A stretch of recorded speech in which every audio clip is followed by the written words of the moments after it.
ও আপনি সাংবাদিক নাকি? নিবেন কিছু? হ্যাঁ, কোনটা কি বলেন? কি কি? ও বিটিভি তো পিছিয়ে থাকার কথা। সবজির ভিতরে আলু এবং ইসের কি বলে পেঁপে, এই দুইটার কিন্তু দাম আবার বেশি কম। তা আপনারা এই আলু চাষি এবং পেঁপে চাষিদের জন্য দোয়া করবেন, ওরা যেন একটু দামটা পায়।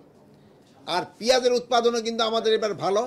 প্লাস এবার আরেকটা জিনিস হলো, আমরা কিছু এয়ার ফ্লো মেশিন দিছিলাম, এই জন্য 8,000 এয়ার ফ্লো মেশিন, এবং তার কৃষকরাও নিজেরা কিছু করছিল। এই জন্য কিন্তু এবার পেঁয়াজ আমাদের আমদানি করতে হচ্ছে না। এখন এই বিভিন্ন আমদানিকারকরা তারা এখন আমদানি করার জন্য পাগল হয়ে গেছে। এরা গিয়ে হাইকোর্টে নিছে কি বলে শরণাপন্ন হয়েছে আমদানি করার জন্য। কিন্তু হোয়ারেজ আমাদের কৃষকের কাছে কিন্তু পেঁয়াজ রয়ে গেছে। যদি আপনি অন্যান্য কৃষি পণ্যের সাথে পেঁয়াজের করেন, 70-80 টাকা করে কিন্তু বাজারে এখন পেঁয়াজ। এটা কিন্তু একটা মানে মোটামুটি একটা সহনীয় পর্যায়ে দামটা আছে। এর কম হয়ে গেলে আবার কিন্তু কৃষকরা লুজার হয়ে যায়।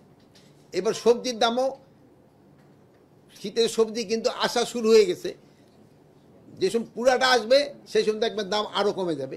বাট এখনও যদি ধরেন যে 2-1টা ফুলকপি দেখায় বলে যে এইটার দাম অনেক, কিন্তু এটা তো যেহেতু সিজন না, সিজনের প্রথম দিকটা কিন্তু উৎপাদন করতে খরচও কিন্তু অনেক বেশি হয়, প্লাস এই অনেক সময় তাদের নষ্ট হয়ে যায়। কিন্তু এইবার সবজি কিন্তু ফলনও মাশাল্লাহ ভালো। আমরা আশা করি এবারও সবজির দামটা একটা রিজনেবল থাকবে। তারপরে সবজির ভিতরে আলু এবং ইসের কি বলে পেঁপে, এই দুইটার কিন্তু দাম আবার বেশি কম।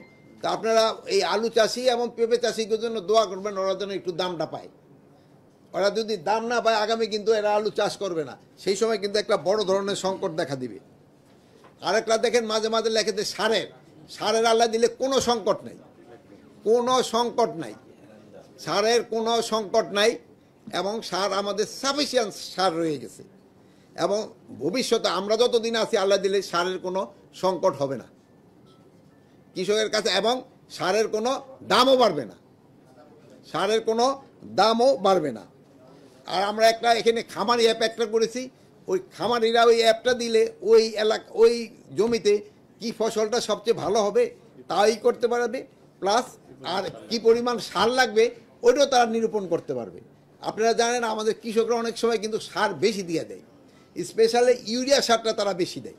ইউরিয়া সারটা দিলে এই গাছটা কিন্তু একটু বড় হয়ে ওঠে এবং সবুজ হয়ে ওঠে, কিন্তু ফলন কিন্তু বাড়ে না। ফলন এটা একটু আপনাকে প্রচার করতে হবে, ইউরিয়া সারে কিন্তু ফলন বাড়ে না। আর ডিএপি অনেক, প্লাস আবার ডিএপির ভিতরে 20% ইউরিয়া থাকে, 100% ইসের ভিতরে 20%। এই জন্য হয় কি, ইউরিয়া সারটা আমাদের দেশে খুব বেশি দেওয়া হয়। এই ইউরিয়া সারে কিন্তু আমাদের জমিটা নষ্ট করে দেয় অনেক সময়। এই জন্য আপনারা একটু বলবেন যে ইউরিয়া সারে প্রয়োগটা যেন একটু কমে যায়।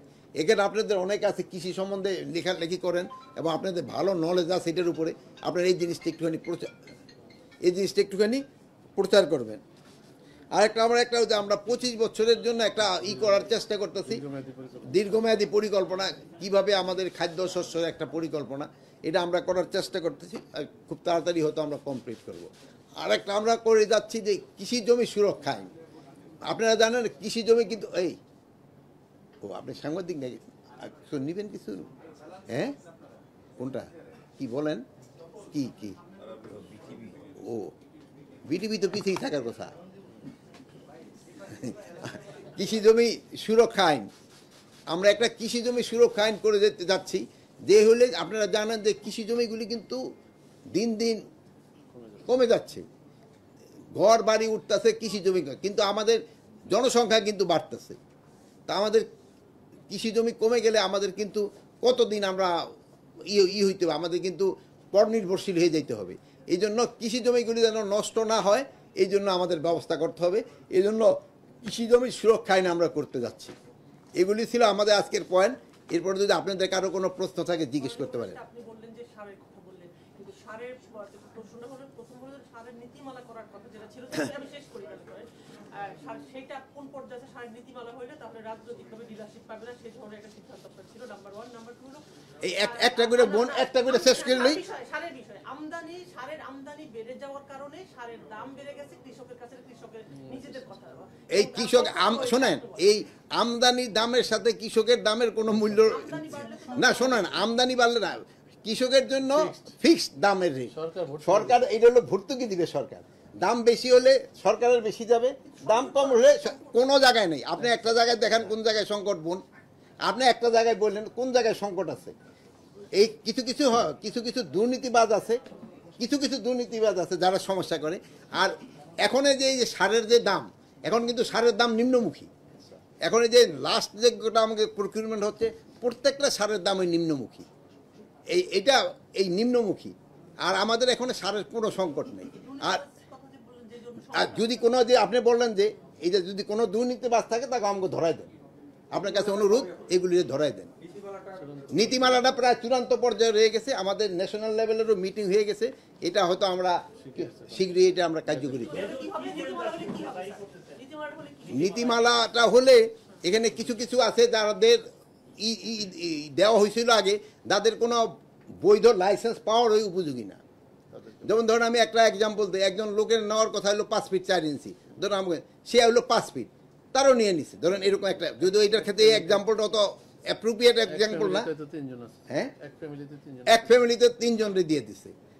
এইগুলি হলো নীতিমালা বহির্ভূত ছিল।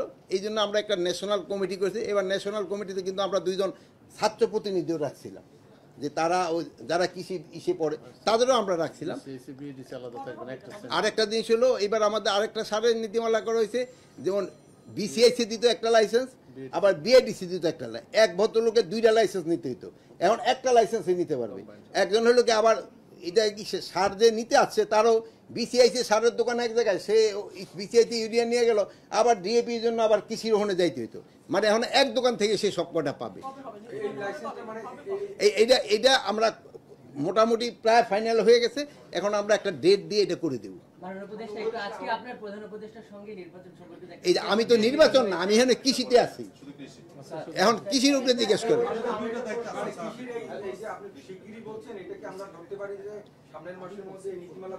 সামনের মাসের মধ্যে, মোটামুটি সামনের মাসে না হইলেও পরের মাসের মধ্যে আল্লাহ দিলে হয়ে যাবে, হয়ে যাবে। যে আপনার এই সার কারখানাগুলিতে যে গ্যাসের প্রাইস ছিল 16 টাকা, সেটা 40 টাকা করার জন্য অলরেডি গণশুনানি হয়েছে এবং সেই দাম বৃদ্ধির ফাইনাল পর্যায়ে আছে। এখন যদি 16 টাকার গ্যাস সার কারখানা যদি 16 টাকার গ্যাস 40 টাকায় হয়, এই ক্ষেত্রে কিভাবে কৃষকের খাতে এর কোনো সম্পর্ক নাই। কৃষকের রেট ওইটাই।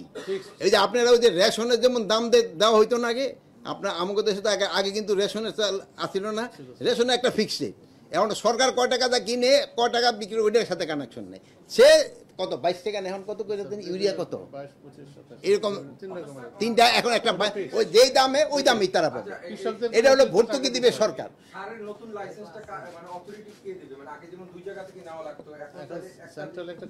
একটা সেন্ট্রাল কমিটি হবে, ওই কমিটির মাধ্যমে দেওয়া হবে।